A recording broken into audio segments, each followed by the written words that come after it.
Swagata, right? High, কেমন আছিস? আমি ভালো আছি, তুই কেমন আছিস? ভালো। কতদিন পর তোকে দেখলাম, অলমোস্ট 7 ইয়ার্স। এক্স্যাক্টলি। কোথায় থাকিস তুই? বাসা পাশেই, 6 নম্বর রোডে। তুই কোথায় থাকিস? 10 নম্বর রোডে। চল। কোথায় যাব? আমার বাসায়। আজকে না রে, আরেকদিন যাব। না না না, আজকে যেতেই হবে, চল। আচ্ছা, আমার ব্যাগ হচ্ছে কাউন্টারে।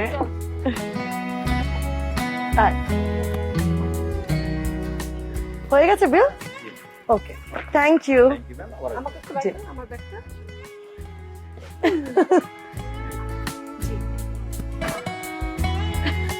কি কিনলি? আমি শাড়ি কিনলাম, তুই কি কিনলি? তিশার বাচ্চার বাড়িতে। তিশার বাচ্চার জন্মদিন, ও কত বয়স হলো? চল। বাবা, দেখতে দেখতে বড় হয়ে যায়।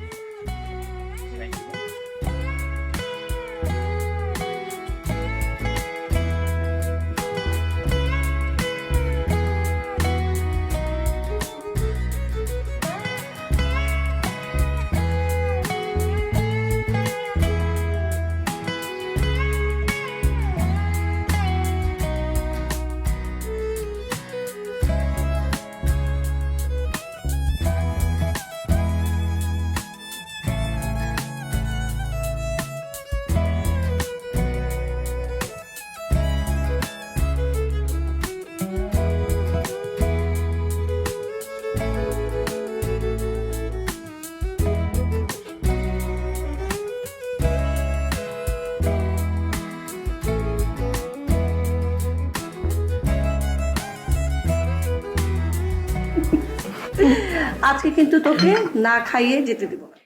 না রে, আজকে না, শাশুড়িকে বাসায় রেখে এসেছি, আরেকদিন আসবো। আমি তো তোর বাসা চিনেই গেলাম। কি বলিস? তোকে আমি যেতে দিব? আজকে দুপুরে দুজন একসাথে খাবো, গল্প করব, তারপর তুই যাবি। আর আমার হাজবেন্ড প্রতিদিন সকালে বের হয়, সারাদিন একা বাসায় থাকে। না খাইয়ে তোকে ছাড়ছি না। আর এটা তো আমার একার সংসার, আমার একা একা ভালো লাগে না। তাহলে তো বেশ ভালোই আছিস রে। হ্যাঁ, ভালোই আছে। সংসার জীবনে টুকটাক ঝগড়াঝাটি, মান অভিমান, এছাড়া বেশ ভালোই কেটে যাচ্ছে। আর তুই তো ছোটবেলা থেকে জানিস আমার কখনোই আহামরি কোনো চাহিদা ছিল না। যেখানে চাহিদা বেশি সেখানেই সমস্যা। পারতপক্ষে আমি সবকিছু অ্যাডজাস্ট করতে খুব ভালোই পারি। আসলে তুই ঠিকই বলেছিস, চাহিদা করা মানেই সমস্যা, আর সমস্যা মানেই সংকট। একটা বিশ্রী প্রতিযোগিতা, মানে ওর আছে আমার নেই কেন, ওর থাকলে আমার থাকতে হবে, ও ক্ষমতাবান আমি কেন ক্ষমতাবান না। একটা বিশ্রী প্রতিযোগিতায় আমরা মত্ত হয়ে যাই, আর এতে মাসুল দিতে হয় আমাদের। এই যে আনমনা হয়ে গেলে কেন? না রে, কিছু না, বল। হো, তাই বল। আচ্ছা, কলেজে তো তুই ভালো ডান্স করতি, এখন নাচিস? না রে বন্ধু, নাচ প্র্যাকটিস করা একদম ছেড়ে দিয়েছি। আমার কথা তো বললাম, তোর কথাই শোনা হলো না। আর শুনবই বা কি করে? আমি তো তোকে ফ্লোরই দিচ্ছি না। বল, তোর কথা বল। আমার কথা আরেকদিন শুনিস, তোর কথাই বল। কোনো আরেকদিন নেই, আজকেই বলতে হবে। আজকেই শুনবি? তোর হাজবেন্ড, বাচ্চা কাচ্চা, আমার যতদূর জানা আছে তোর লাভ ম্যারেজ ছিল, রাইট? হ্যাঁ রে, ভালোবেসে বিয়ে করেছিলাম।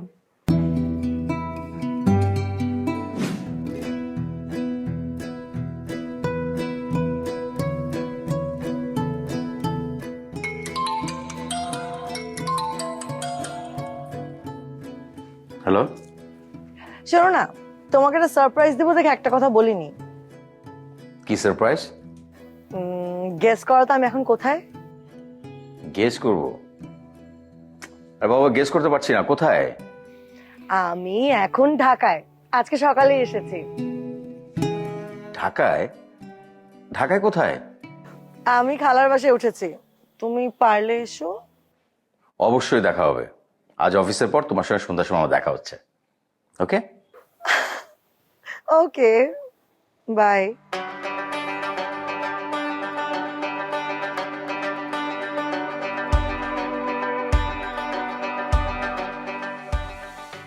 পারো না, তোমাকে আসলে আমি একটা কথা বলতে চাই। দেখো, বিয়ের ক্ষেত্রে তুমি যদি এরকম ভাবো যে তুমি খুব কমফোর্টেবল থাকবে, অনেক লাক্সারি লাইফ লিড করবে, বিষয়টা কিন্তু একেবারেই এরকম না। মানে আমি কিন্তু খুব সিম্পল। আমি সরকারি চাকরি করি, আমার সঙ্গে আমার মা আমার বোন আছে, তাদেরকে আমার দেখাশোনা করতে হয়। আমি এগুলো সব জানি সজল। আমার একটা বান্ধবী ছিল, ওর ফ্যামিলি এরকম ছিল, মানে অনেক অভাবে কষ্টে বড় হয়েছে, কিন্তু ওদের ফ্যামিলির ভিতরে যে কি সুন্দর বন্ডিং, বাবা মা ভাই বোন সবার সম্পর্কগুলো অনেক সুন্দর ছিল। আমি শুধু দেখতাম আর ভাবতাম, ইস, আমার ফ্যামিলি যদি এরকম হতো, কিন্তু তা তো না। তাছাড়া তাছাড়া তাছাড়া আমি তো বড় হয়েছি সৎ মার কাছে, তুমি তো জানোই। মা আর আদর কি বুঝিনি, কত কষ্ট, মেন্টাল টর্চারে। সব জায়গায় মজার বিষয় কি জানো, আমার বাবা কিন্তু এগুলো সব জানতো, সব দেখতো, কিন্তু কখনো প্রতিবাদ করতো না। আমি কি খেলাম না খেলাম কখনো দেখতেও আসতো না। জীবনের চাহিদা, আহ্লাদ সব কিছুতেই আমার ও সৎ ভাই বোনদের মধ্যে অনেক পার্থক্য ছিল। আমি এগুলো দেখেই বড় হয়েছি। তোমার এগুলো নিয়ে একদম ভাবতে হবে না, বুঝেছো? সব বুঝেছি। তবে জানো ফারহানা, প্রত্যেকটা মানুষের কিন্তু একটা স্বভাবজাত বৈশিষ্ট্য রয়েছে। কি বৈশিষ্ট্য? সেটা হচ্ছে, মানুষ যখন সুখে থাকে, আনন্দে থাকে, তখন তার আগের কষ্ট, দুঃখ, দুর্দশা, মানে অনেক খারাপ ছিল, এগুলো সব ভুলে যায়। আমি তা কখনোই ভুলবো না। মম জীবন যৌবন মম অখিল ভুবন তুমি ভরিবে গৌরবে নিশীথি নিশব তুমি রবে নীরবে হৃদয়ে মম তুমি রবে নীরবে নিবিড় নিভৃত পূর্ণিমা নিশীথি নিশব তুমি রবে নীরবে হৃদয়ে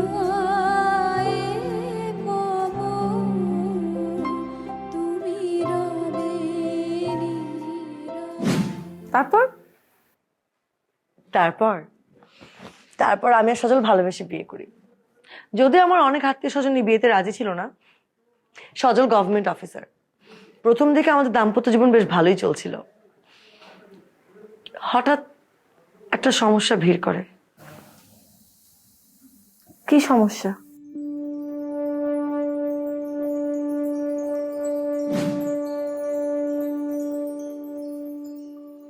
মা, এই যে এটার ভিতরে একটা চেক আছে, এই টাকাটা দিয়ে তুমি বাড়ির বাকি কাজটা শেষ করে নিও। কত টাকা দিলি বাপ? 15 লাখ টাকা। এটা দিয়ে হবে না? আগে কামটা শুরু করি, দেখি কি হয়, টান পড়লে আবার দিস। কম পড়বে কেন? এটা দিয়ে তো হয়ে যাবে, বরঞ্চ কাজ শেষ করে দেখবে যে 4-5 লাখ টাকা তোমার বেঁচে গেছে। ওই টাকা দিয়ে তুমি সঞ্চয়পত্র কিনে নাও অথবা ফিক্সড ডিপোজিট করে নিও, ভবিষ্যতে কাজে লাগবে। আগে দেখি খরচ কত হয়, তারপরে না জমানির হিসাব। সারা জীবন তো আমাকে বিশ্বাস করতে পারলে না, মানে কোনো রকমের কৃতজ্ঞতা বোধ পর্যন্ত নেই। আমি যদি টাকা দিই, আমার নামটা পর্যন্ত তুমি বলো না। আর মেয়েরা যদি 1 টাকা দেয়, তাহলে মনে করো যে সবার কাছে বলে বেড়াও ধন দৌলত দিয়ে দিয়েছে অনেক বেশি, তাই না? আমার মায়াগুলারে লইয়া তোর যত জ্বালা আর হিংসা, আর তো কিছু খুঁজা পাস না। হিংসা না মা, হিংসা না। আমি তো তোমার কেউ না, ওরাই তোমার সন্তান। সারা জীবন তুমি এভাবেই দেখে এসছো। বাজে কথা কইস না। হ্যাঁ, আমি বললে তো খারাপই শোনায়। টাকার প্রতি কি এতই লোভ? জানতেও চাইলে না টাকাটা কোত্থেকে নিয়ে আসলাম, চুরি করে নাকি লোন করে।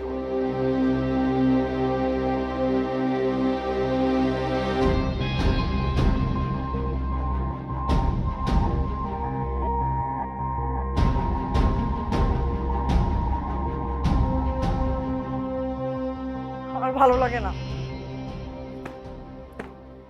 সারাদিন সব কাজ আমারই করতে হয়। কারো কোনো দায়িত্ব নেই। একজন সারাদিন ঘরে পড়ে থাকবে, তারপর একটা খড়কুটো নাড়বে না।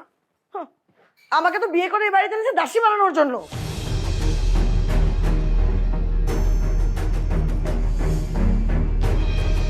ও, আপনি এসে গেছেন। যান, আপনার আম্মা যান আপনার জন্য অপেক্ষা করছেন, এক্ষুনি তার কাছে যান। এভাবে বলছো কেন? কিভাবে বলছি? আপনি তো আপনার আম্মা জানকে ছাড়া আর কাউকে চোখেই দেখেন না। কিন্তু আমি তো কিছুই বুঝতে পারছি না, তুমি এত উত্তেজিত হয়ে আছো কেন? যান, তাকে গিয়ে জিজ্ঞেস করুন তার কি কি লাগবে, তার সকল চাহিদা পূরণ করুন। তার প্রতি তো আপনি বিশেষ দায়িত্বশীল। খুবই অদ্ভুত কথা বলছো। শুধু মার কথা কেন বলছো? আমি তো সবার ব্যাপারে দায়িত্বশীল, তোমার ব্যাপারে সবচেয়ে বেশি। কি বললে? আমার প্রতি সবচাইতে বেশি? হ্যাঁ, সত্যি কথাই তো বলছি।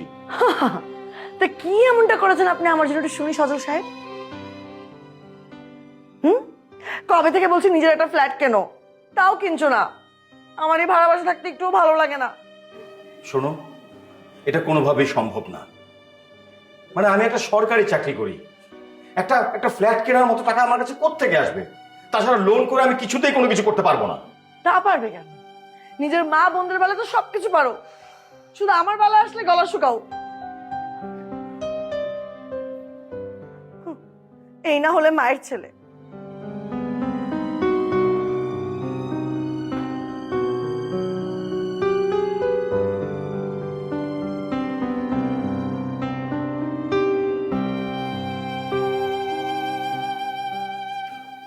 তোমার কি কিছু লাগবে মা? আমার কিছু লাগবো না বা, তুই কি অফিস যা? হ্যাঁ মা। গ্রামের বাড়ির ড্রেনের কাজটা এখনো করাইতে পারলাম না। সব কাজ যেহেতু আমি করতে পেরেছি, এটাও হয়ে যাবে মা, চিন্তা করো না। সব করলি কই তুই? আমি তো বাড়ি অনেক কাজেই তোর ছোট বোনিতে দিয়া করাইছি। তাহলে এই ড্রেনের কাজটাও ইতিকে দিয়েই করাও, মিউটেশনের কাজটাও ইতিকে দিয়েই করাও, যেহেতু তুমি বলছো যে আমি আসলে খুব বেশি কাজ করিনি। আর তাছাড়া মা, বাড়ি ভাড়ার সব টাকা তো তুমি মেয়েদের হাতেই দাও, আমাকে তো কিছুই দাও না। এই তোর একটা দোষ হয়েছে, বউয়ের বুদ্ধি শুই না আমার মাইয়া দুটারে তুই দেখতে পারস না। শোনো মা, আমি কারো কথা শুনি না, কারো বুদ্ধিতে চলি না, এটা মাথায় রাখো।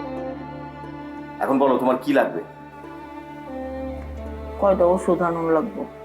আচ্ছা ঠিক আছে, মসজিদের কাছে প্রেসক্রিপশন দিয়ে দিও, আমি ওষুধ দিয়ে দিব। আরেকটা কথা কোয়ার ছিল বাপ। মা, এখন আর সময় নেই কথা শোনার, অফিসে দেরি হয়ে যাচ্ছে।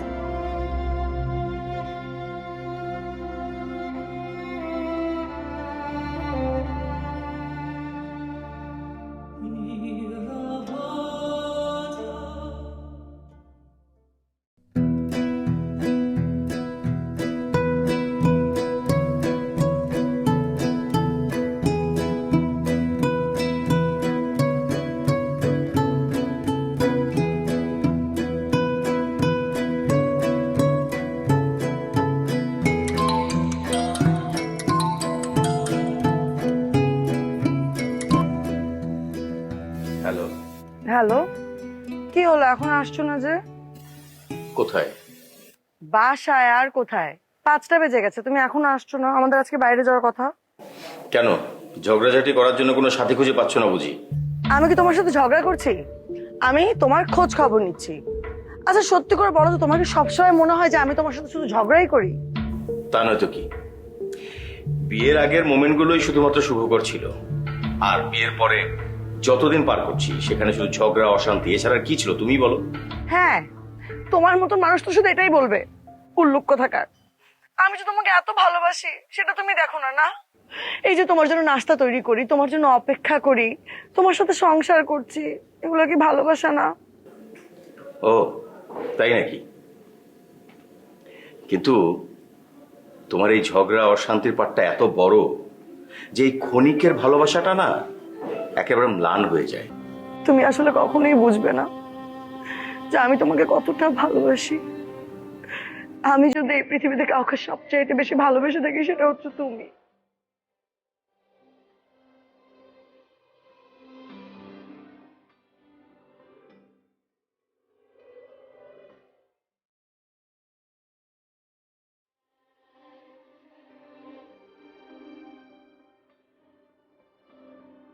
তুমি কি জানো যে মা তোমার নামে বাড়ি লিখে দিবে না?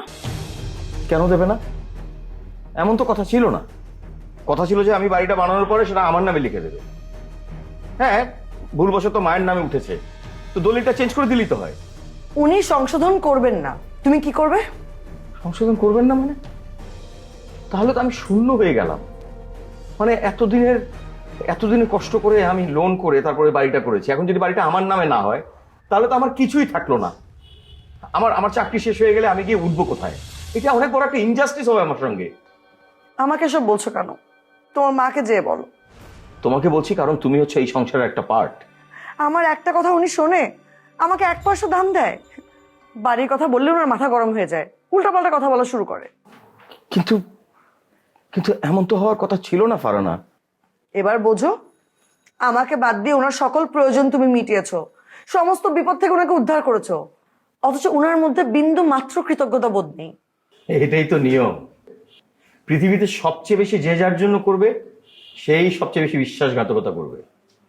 এই তুমি আমার স্ত্রী, তুমিও কিন্তু একই কাজই করবে। তোমার জন্য আমি সারা জীবন করে যাব, তোমার জ্ঞাতি গোষ্ঠীর জন্য করে যাব। তুমি হঠাৎ করে একদিন এসে বলবে, কই আমার জন্য তো কিছু করনি। স্বার্থের বিচারে সবাই কিন্তু এক।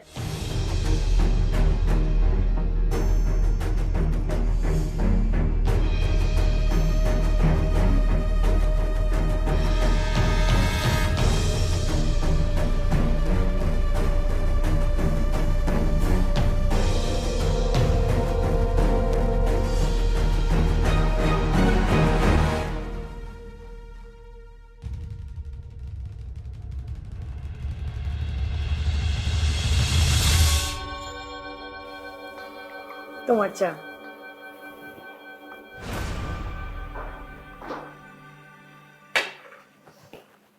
এখনো রাগ?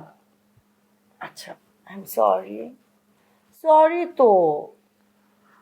দেখো, তোমার মুখটা এরকম মলিন দেখলে আমার একটুও ভালো লাগে না। বিশ্বাস করো, আমি এরকম খারাপ আচরণ করতে চাই না, কেন যে করে ফেলি বুঝতে পারি না।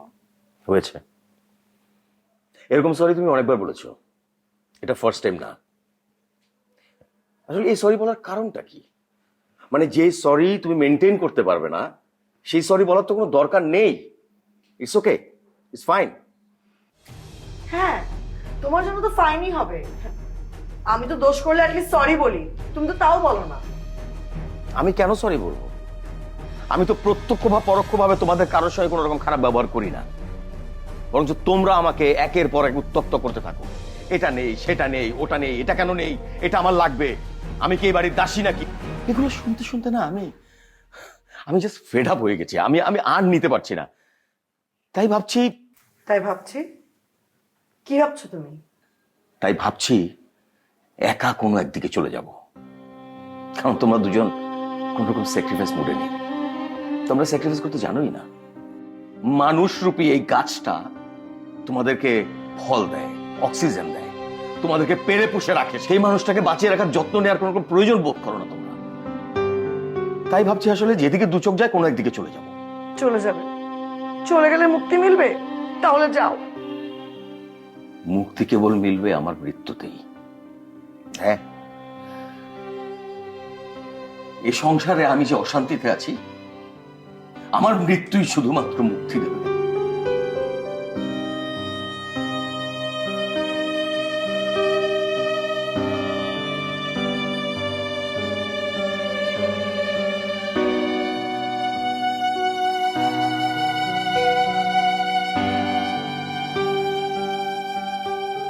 মা, আমি তোমাদের জন্য কি করিনি আমি তোমাদের জন্য। বাবা মারা যাওয়ার পর তোমাদেরকে আমি সবসময় আগলে রেখেছি। তোমাদের ভরণ পোষণ, খাওয়া দাওয়া, ট্রিটমেন্ট, মেডিসিন সবকিছু সময় মতো আমি তোমাদেরকে দিয়েছি। তোমাকে ভালো ভালো জায়গায় ট্রিটমেন্ট পর্যন্ত করিয়েছি, অথচ তোমার মধ্যে কোন রকম প্রাপ্তি স্বীকার নেই, কোন রকম কৃতজ্ঞতা বোধ নেই। তুমি আজ এসে আমার সামনে বলছো যে যত সম্পত্তি বাড়ি আছে সব তুমি তোমার 2 মেয়ের নামে লিখে দেবে। কেন মা? না, আমি তো কই নাই তোরে দিব না। 2 বোনের 2 তোলা আর তোর 1 তোলা, তাইলে তো ঝামেলা মিটে যায়। মা, এটা তোমার কেমন বিচার? আরে যে বাড়ি বানানোর 90% টাকা আমার টাকা দিয়ে বাড়ি তৈরি হয়েছে, সেটা তুমি তোমার মেয়েদেরকে দিয়ে দিচ্ছ। তুমি তুই একবার ভাবলে না যে আমার যদি কোনো সন্তান হয় তাহলে তার জন্য কি থাকলো? আর তুমি হয়তো জানো না মা, ওই বাড়ি বানাতে যত টাকা লেগেছে পুরোটা আমি লোন করে দিয়েছি। সেই টাকা এখনো আমার স্যালারি থেকে কাটা পড়ে। তো কি হয়েছে? তোরই তো উচিত বোন করে দেওয়ার। আর যদি তার না দেস কি হইব? বোনেরা কি সারা জীবন বঞ্চিত থাকবো? মা, তাদের তো কখনোই আমি বঞ্চিত করিনি। আমি ছোট বোনকে লেখাপড়া করিয়েছি, চাকরি দিয়ে দিয়েছি, এমনকি প্রমোশন পর্যন্ত দিয়েছি। তার কাছে এখন অনেক সম্পত্তি। আর বড়জোর সবসময় আমিই ছিলাম মা, টাকা কিন্তু আমি দিয়েছি। এখন তো সে আমার করা বাড়ির ভাড়া উঠিয়ে খাচ্ছে না? তোরে কি আমি কম দিছি? জমি জমা বিক্রি করে তোরে পড়াশোনা শিখাই নাই? নো মা, নো নো, মিথ্যে কথা বলবে না। আমার পড়াশোনার জন্য এক টুকরো জমিও কিন্তু তুমি বিক্রি করোনি। আমি আমার বাবার টাকায় পড়াশোনা করেছি, তার মধ্যে ইউনিভার্সিটির খরচ চালিয়েছে আমি স্টাইপেন্ড দিয়ে। যদি না পেতাম তাহলে আমাকে আরো অনেক বেশি কষ্ট করতে হতো। খাবারের টাকা জোগাড় করতে আমি টিউশনই করেছি মা।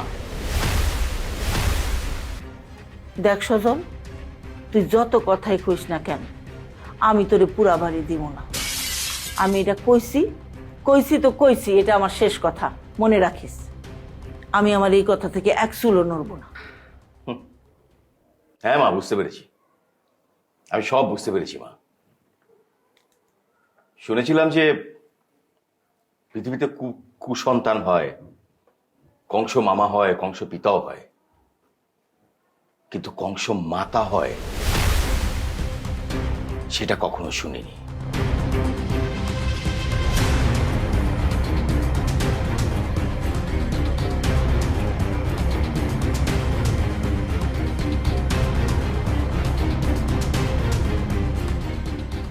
তুই আমারে এত বড় কথা কইতে পারলি বাপ? এত বড় কথা কইতে পারলি? কোথায় আমি বড় কথা বলেছি মা? আমি মোটেই বড় কথা বলিনি। তুমি এবং তোমার মেয়েরা আমার আর আমার স্ত্রীর প্রতি যে অন্যায় করেছো, যা কিছু করেছো, উপরওয়ালা সেটা সহ্য করবে না মা। হ্যাঁ, করবে না।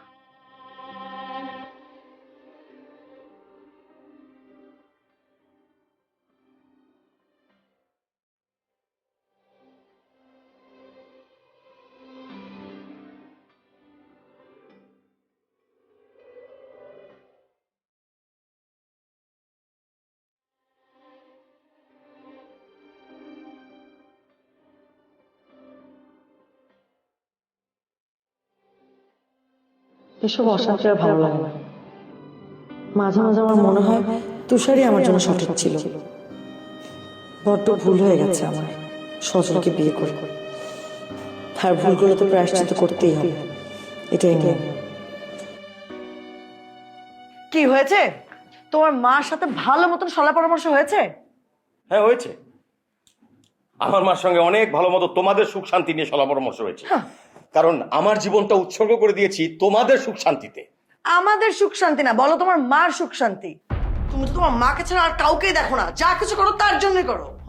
কিন্তু দেখবে একদিন ঠিকই মা তোমাকে বিট্রে করবে। মা কেন? আমার কাছে তো মনে হচ্ছে তুমিও আমাকে বিট্রে করবে। কারণ এই পৃথিবীতে যে যার জন্য সবচেয়ে বেশি করে সেই বিট্রে করে, এটাই নিয়ম। বিট্রে করবোই তো। তুমি তো আমার জন্য কিছু করো না। না, কিছুই করি নাই তোমার জন্য, কিচ্ছু করিনি। এই যে যা কিছু হয়েছে সব হাওয়া থেকে হয়েছে, আকাশ থেকে ধূপ করে পড়েছে, নাকি তোমার ফ্যামিলি থেকে এসেছে? এই খবরদার, ফ্যামিলি তুলে একটা কথা বলবে না। কেন বলবো না? 100 বার বলবো। সারাদিন শুধু একই তো কথা, তাই না? এটা নেই সেটা নেই, কেন বড় ফ্ল্যাট নেই, বড় গাড়ি নেই, গয়না নেই, এটা নেই সেটা নেই, সারাদিন এটা নেই সেটা নেই নিয়ে তো আছো। কি নেই তোমাদের? আসলে সবই আছে। একদম ভেবে দেখেছো আমি যদি মারা যাই আমার পেনশন এবং গ্র্যাচুইটির টাকাটা কিন্তু তোমার ফান্ডে যাবে।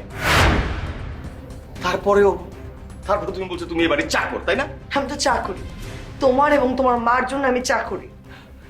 তুমি একবার একটু ভেবে দেখো তো, বিয়ের পর থেকে আজ পর্যন্ত তুমি কি আমাকে এক বিন্দু শান্তি দিয়েছো? আমি তোমাকে এক বিন্দু শান্তিও দেইনি। ঠিক আছে, আমি যেহেতু তোমাকে শান্তি দিতে পারি না, তুমি বের হও, শান্তির অন্বেষণে বের হও। হ্যাঁ, বের হব। তবে যখন বের হব না, আর ফিরে আসবো না।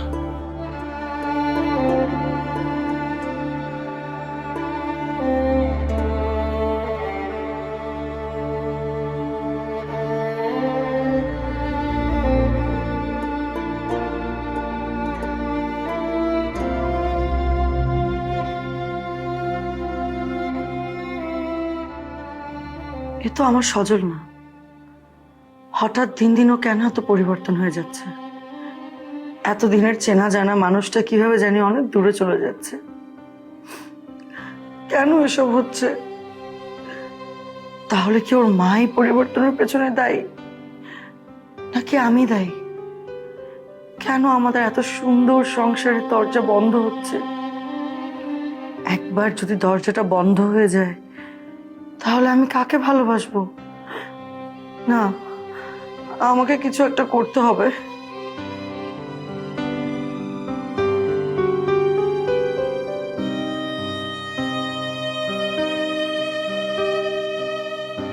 দেখতে দেখতে চাকরির অনেকগুলো বছর চলে গেল।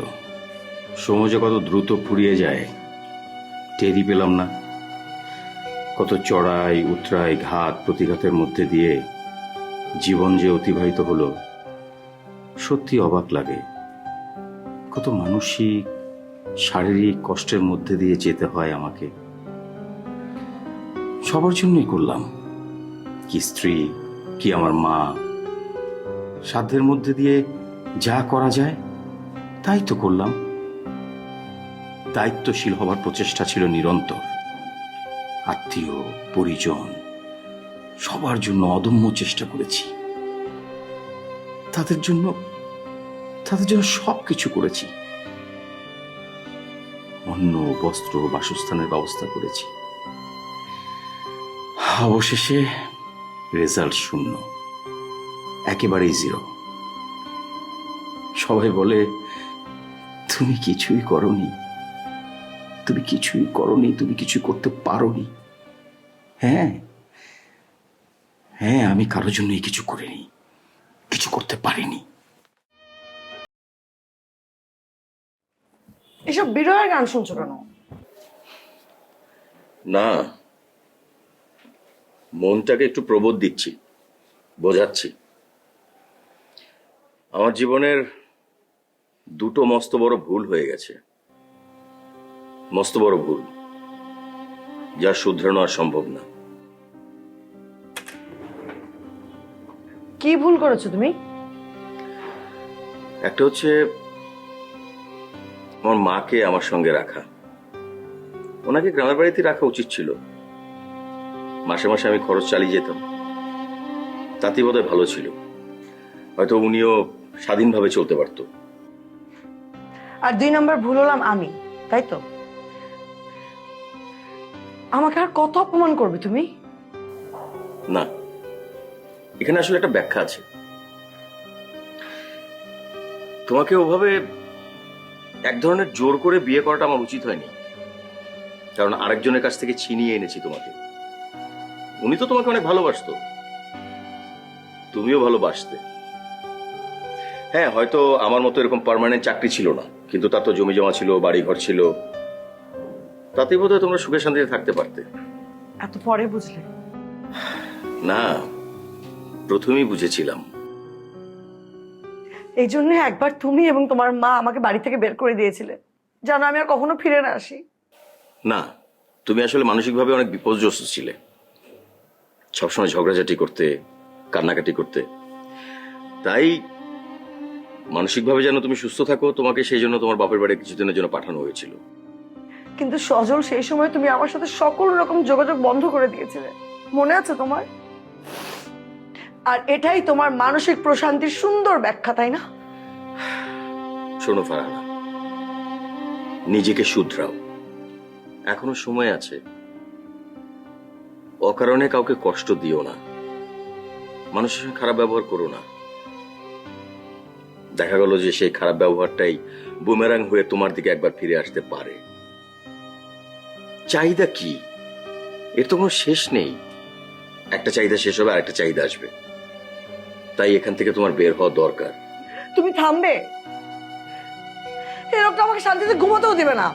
হ্যাঁ,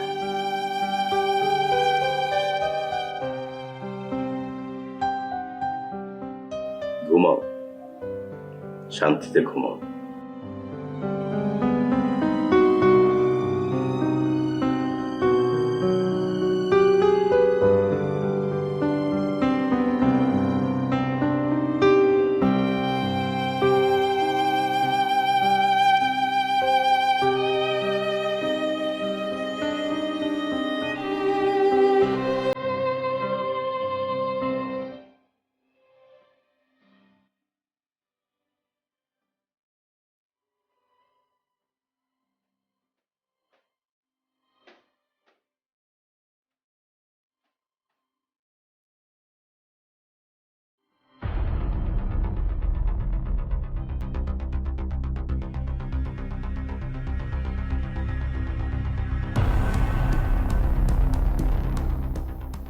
তাবিজ এখানে আসলো কি করে? এটা নিশ্চয়ই মহিলার কাজ।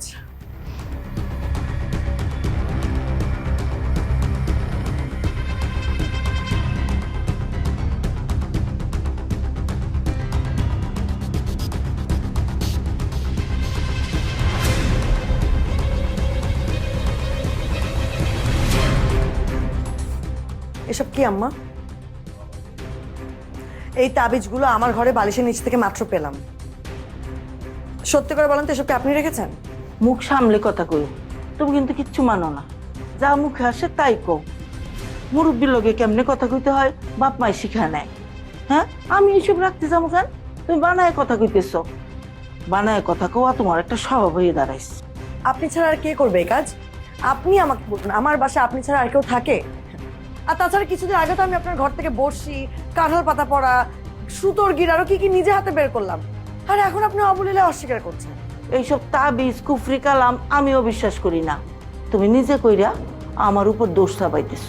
আল্লাহ, সারা জীবন সব কুফরি কালাম আপনি করে আসছেন, আর এখন উল্টো আমার উপর দোষ চাপাচ্ছেন। সাবধানে কথা কইও তুমি। তুমি কিন্তু লাগাম ছাড়াই যাইতেছ। ভালো হইব না কইলাম। কি করবেন আপনি? কি করবেনটা কি? ছেলেকে দিয়ে বাড়ি বানিয়ে নিয়েছেন, মেয়েদেরকে চাকরি পাইয়ে দিয়েছেন, আত্মীয় স্বজনদের পর্যন্ত চাকরি পাইয়ে দিয়েছেন, টাকা পয়সা তো কম হাতিয়ে নেননি। আর কি চানটা কি আপনি? ও, আমার সওয়াল খালি আমারই দিছে, তোমারে কিচ্ছু দেয় নাই না? তুমি তো টাকা পয়সা কম নাও নাই, নিজের আখের ঠিকই গুছায় নিছ। আমার সাওলে তো আমারে কয় তুমি তারে কম অত্যাচার করো না। তোমার মানসিক টর্চারে আমার সাওলটা জানি কেমন হয়ে যাইতেছে। হ্যাঁ, সব দোষ তো আমার। আমি আপনার ছেলেকে মানসিক টর্চার করি, আর আপনি তো তাকে একদম ভালোবাসা দিয়ে ভরিয়ে ফেলেন, মাথার উপর উঠায় রেখে দেন। তার টাকা দিয়ে বাড়ি বানিয়েছেন, সেই বাড়িটা পর্যন্ত এখন মেয়েদের নামে করে দিতে যাচ্ছেন। শোনেন আম্মা, আল্লাহ কিন্তু সব সহ্য করবে না, আল্লাহ এটার বিচার করবে। আল্লাহ তোমারও বিচার করবো। তোমার খালি আল্লাহ নাই, আল্লাহ আমার গরু আছে।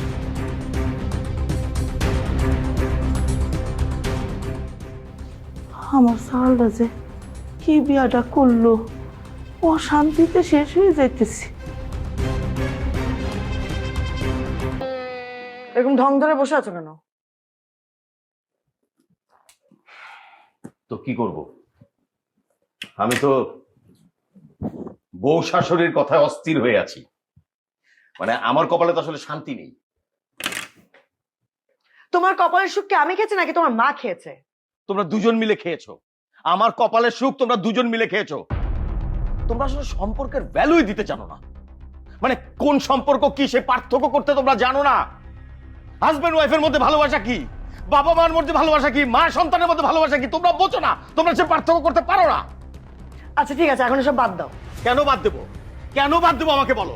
তোমরা আসলে না অন্ধ হয়ে গেছো, মানে অমানুষ হয়ে গেছো। তোমরা সম্পত্তি ভাগাভাগির লোভে তোমরা অন্ধ হয়ে গেছো, অমানুষ হয়ে গেছো। যে মানুষটা এত কষ্ট করে এই সম্পত্তিগুলো করছে সেই মানুষটার ব্যাপারে তোমাদের কি কি কনসার্ন আছে বলো, বলো আমাকে তুমি। আচ্ছা, আমি এত কষ্ট করে টাকা রোজগার করে এই যে সম্পত্তিগুলো করছি, সে কি বেঁচে আছে না মরে গেছে, খেয়ে আছে না শান্তিতে আছে না অশান্তিতে আছে?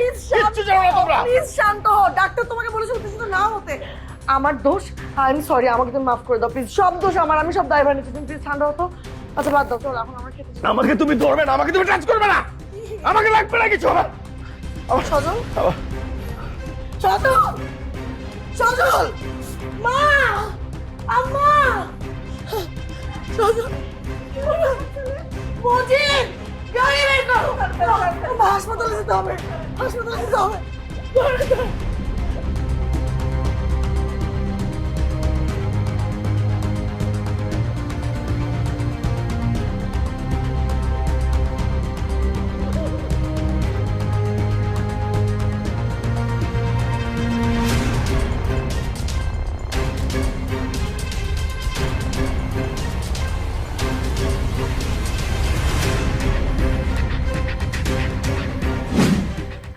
তারপর তারপর আসসালামু আলাইকুম। ওয়ালাইকুম আসসালাম। আমি বিএসএম গ্রুপ থেকে এসেছি। এটা কি সদর স্যারের বাসা? স্যার কি আছেন? জি না, উনি তো বাসায় নেই, উনি অসুস্থ, হসপিটালে। ও আচ্ছা, সদর স্যার আমাদের কোম্পানিতে কনসালটেন্সির কাজ করতেন। আমাদের একটি বিশ্ববিদ্যালয় আছে, মাঝে মধ্যে তিনি সেখানে ক্লাসও নিতেন। এছাড়াও আমাদের গ্রুপ বিল্ডিং ডেভেলপমেন্টেরও কাজ করতেন। স্যার এখানে একটি ফ্ল্যাট বুকিং দিয়েছিলেন, বুকিংটি মিসেস ফারহানার নামে। আমি মিসেস ফারহানা। সরি ম্যাডাম, এই প্যাকেটটি নিন। Thank you. আপনি একদিন সময় করে আমাদের অফিসে গেলে বাকি ফর্মালিটিসগুলো শেষ করে আমরা আপনাকে আপনার ফ্ল্যাটটি বুঝিয়ে দিব। তাহলে আজ আমি উঠি।